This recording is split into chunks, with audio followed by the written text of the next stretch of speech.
Hi there, my name is Teacher Ilona Smith. Welcome to my channel.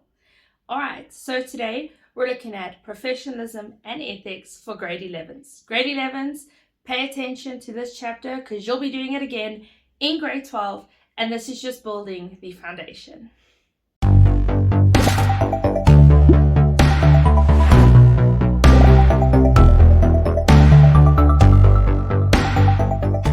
Professionalism and ethics. Let's get started. Alright, here's a textbook that I've made use of for the creation of the slides for today's video, as well as the content that we'll be diving into. I have made use of the wording word for word. As you know, we need to write business studies as is in the textbook, and by changing the wording, we'll change the context, which might disadvantage the learner, and that's not what I'm here for, and that's not what I do on my YouTube channel. So I have made use of it, but in no way do I take credit for the information as I am using it, as is for the learners. All right, introduction. So professionalism. Here we're talking about using specific skills, abilities, and knowledge in order to perform a job or a profession. Ethics is talking about doing the right thing, making decisions in the interest of the public and society. When we combine the two together, professionalism and ethics for a business provides the basis for employees to combine their knowledge, skills, and abilities together with their conduct in order to act in their best own interest and in the best interest of the business. So, I like to look at it like this. When I look at professionalism, what picture comes into my mind is normally of a corporate lady or a receptionist, and she's wearing a nice, let's say, black dress, or she's wearing a nice pencil skirt with high heels, and she's got a little scarf, almost like your air hostesses. Okay, get where I'm going with this? They look very professional. Their hair is done up neatly, probably a bit how mine's done up today, like in a nice little neat bun, and they've got makeup on, and they just look neat and polished. That's being professional. Also, the way that you handle and treat people. So if you're the receptionist and you're friendly to people and you greet them, you welcome them, that's being professional, right? Coming on time for work, making sure that you hand in your projects on time, that's being professional. Okay, because within your job and your profession. Then when we're looking at ethics, we're looking at doing the right thing within society. So if I'm a company that deals with toxic chemicals and I'm throwing them into a dam instead of disposing them responsibly, that's not being ethical. If I'm hosting a competition and I'm telling the people all of the money that they're bringing in will go towards a charity, and I end up buying myself a new car from that, that's not being ethical. So we need to look at professionalism is within the workplace and your profession. But when we're talking about ethics, we're talking about what society deems as doing the right thing or the wrong thing. All right, so professionalism and ethics. So we have professional behavior and ethical behavior. So professionalism is when a person acquires specialized knowledge and skills to become competent to practice a specific job or profession. So for example, like becoming a doctor, an accountant, or a teacher. Professional behavior means that you take pride in your work and you always adhere to what is required for the standards of your profession. Demonstrating professional behavior in the workplace requires that you show respect towards your clients and colleagues by treating them with dignity. Okay, that's where I was showing the way that you treat a person. If you're shouting and you're rude and you're aggressive, that's not being very professional. Yes, we all have our moments where we might get upset and angry, but I think it's the manner and the way in which you do it and say it and the wording you use. Now we're looking at ethical behavior. Ethical behavior is guided by the principles of what is right and what is wrong, as well as acceptable behavior, following what society and individuals regard as good values. In the workplace, it is expected from every employee to perform in accordance to the code of conduct. For example, doctors, nurses, lawyers, accountants, and teachers all have regulatory bodies that uphold a code of conduct for those professions. Okay, certain things a teacher can and cannot do. Okay, like for example, corporal punishment. Teachers are not allowed to get physical and hit a child. That is part of ethical behavior, and that's part of our code of conduct.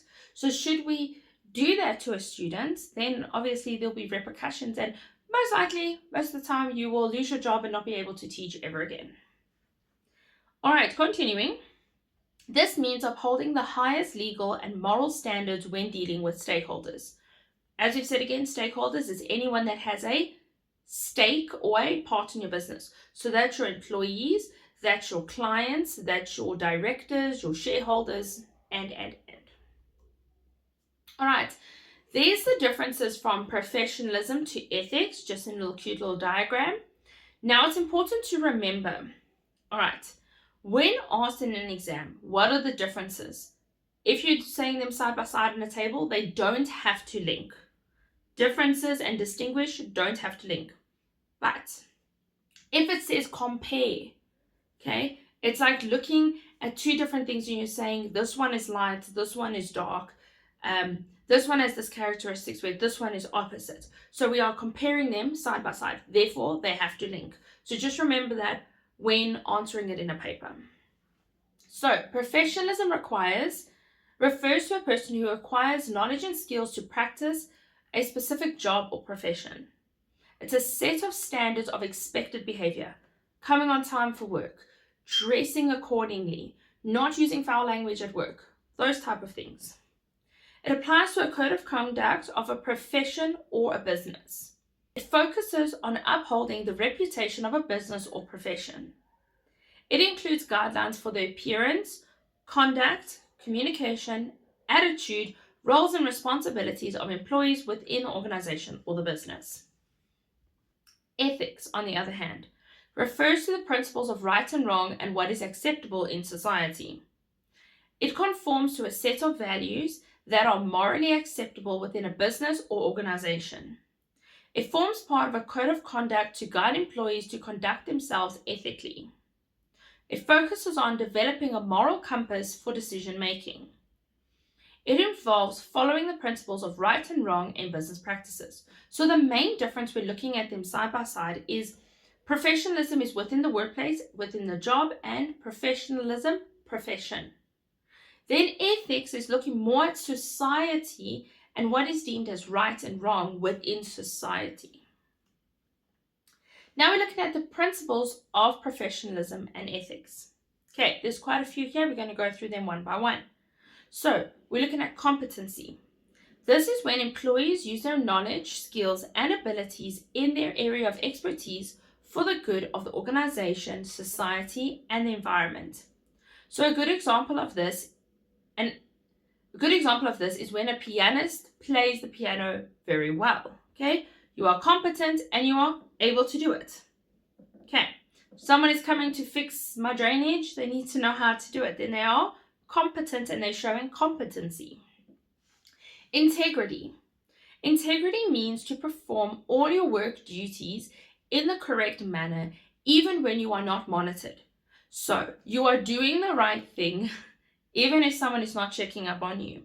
Okay, a good example that I think most teachers can relate to now is when invigilating. So when you're invigilating an exam, you are meant to be looking at the learners and checking who is cheating, maybe they've got crypt notes, and just monitoring the learners, right? But if you're on your cell phone or you're distracted or you're standing outside the exam room, you are not doing that. So what it's trying to say is, in some professions, people will behave when they know they're being watched and monitored. But when they're not, it seems like they couldn't care and they just do whatever they want. This means that all employees work and conduct themselves with integrity, honesty, and according to accepted standards of professional conduct and the law. Respect. Respect is the behavior, performance, and the way in which employees conduct themselves in the workplace. Employees who work in a respectful environment will have a positive attitude and they are motivated to work at their best. Objectivity. Employees should remain objective and act in a fair manner to all without bias or favor. So, if an employee is coming late for work, but you like this employee and they work very well, so you don't say anything or complain about it. But then there's another employee that you don't like and they come late and you give them a written warning.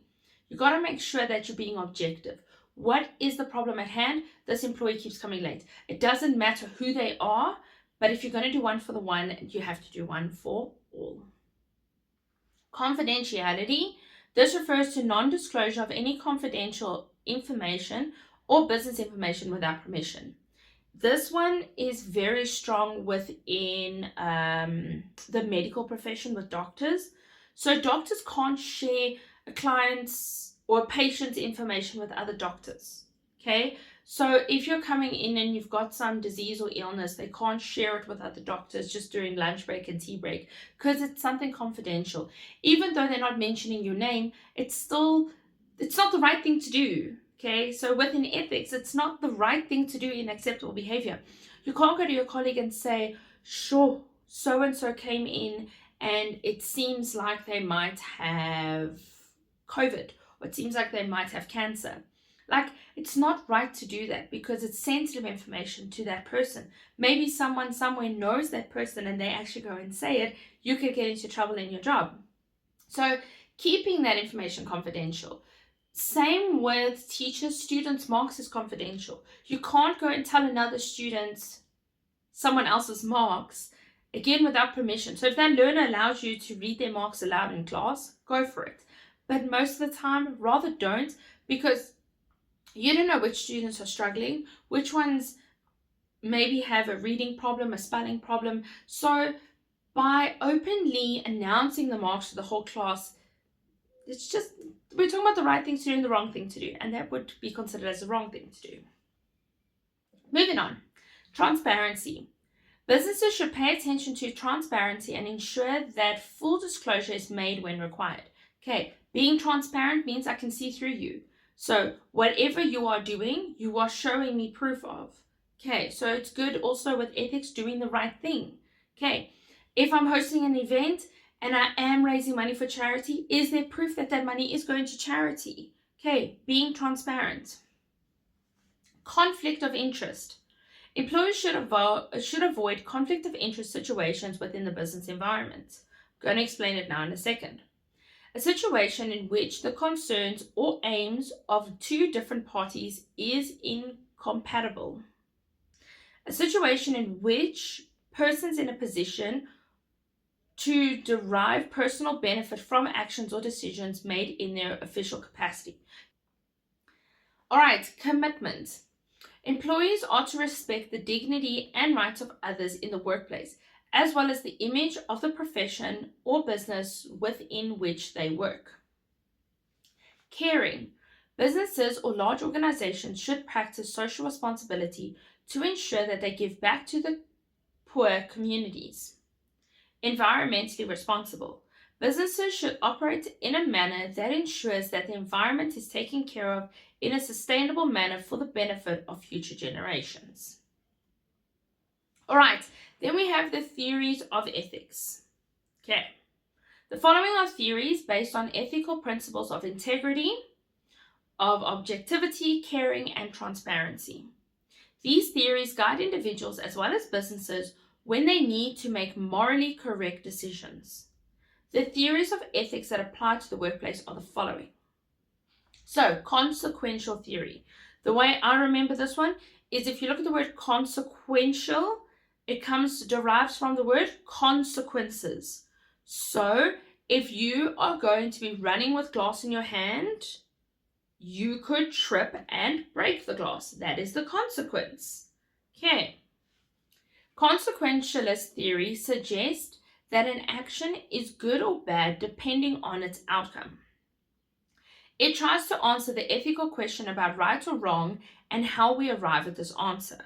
Okay, so when you're doing something, there's a consequence that follows it. Are you doing the right thing or are you doing the wrong thing? Remembering ethics. It determines whether to do or not to do something based on expected results of the action.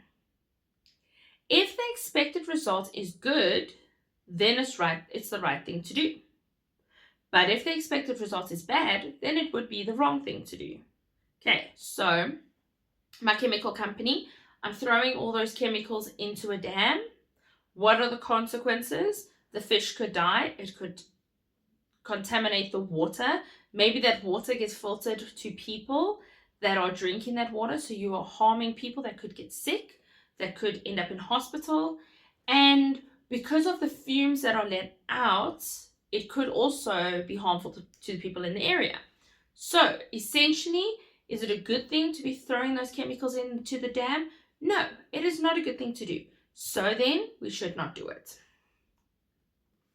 Common good approach. The common good approach ensures that business values and ethic principles are in line with what the society in which the business operates.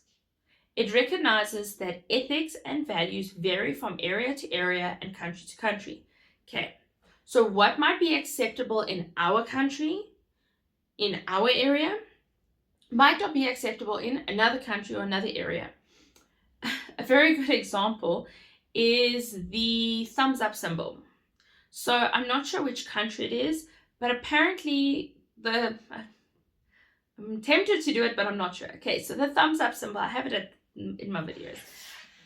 That symbol in South Africa and most parts of the world means good, happy, yes.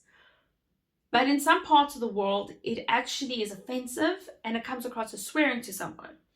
So just be careful. So it sounds weird, but it's a good example. If we are going to have an advert that has someone with their thumbs up, we need to watch on where we are showing it and how we are showing it, because it could go against our ethics and morals. Then we have the rights approach. The rights approach focuses on the individual rights, where people are treated with respect and dignity. Businesses should not impose its mission or product on people. Employees working within a business should not be ill-treated for any reason. Okay, so this is all about treating people correctly and treating people fairly. I can't force my products and force you to buy them. I can encourage you, I can tell you about the benefits, but everyone's got their own free will to decide what they want to buy and what they don't want to buy. All right, good and bad decisions with examples. So they like to use, with this question specifically, they will maybe give you scenarios and say list which of these are good decisions and bad decisions, or they will actually ask it in the table to differentiate between good and bad decisions and use examples. All right, so good decisions. Good decisions are usually taken after giving a situation a lot of thought and considering ethical principles that are attached to it. These decisions are one that the business will not regret, as it will impact positively on their operations. It is in fact the best interest of individuals and businesses to follow their instinct once they have all the facts when making decisions. So examples of good decisions. This is when an up-and-coming business, after careful thought and planning, decides to expand its premises to accommodate operational activities. In the long term, the decision taken will increase the value and the profits. It's a good decision made. Bad decisions, on the other hand. Bad business decisions are made up on the spur of the moment without critical analysis and consulting due process. The input of all business role players may not be considered when making these decisions. So it's impulsive, it's quick, it's what do we do? We quickly make the decision. What do we do with the chemicals? Throw them into the dam. Type of example. As businesses may not have taken all the correct information into consideration or into account, these decisions could be regretted later on. Examples of a bad decision is when a business employs staff into a position when they do not have the adequate job experience. This may result in losses for the business, and the employee may or may not perform their work at the expected level. All right, professionalism, responsible, and ethical business practice. So, decision making at all levels of management within the business should be based on professionalism and ethical values. This emphasizes the responsibility that businesses have towards their clients and their staff. It also ensures that businesses operate using a framework or ethical values for their day-to-day operations. Okay, very nice question that they like to ask a lot of the time. I've seen it in most past papers. Ways in which a business can act professionally, responsibly, ethically, and effectively. Businesses should treat all their employees equally, regardless of their race, color, age, gender, disability, and so on.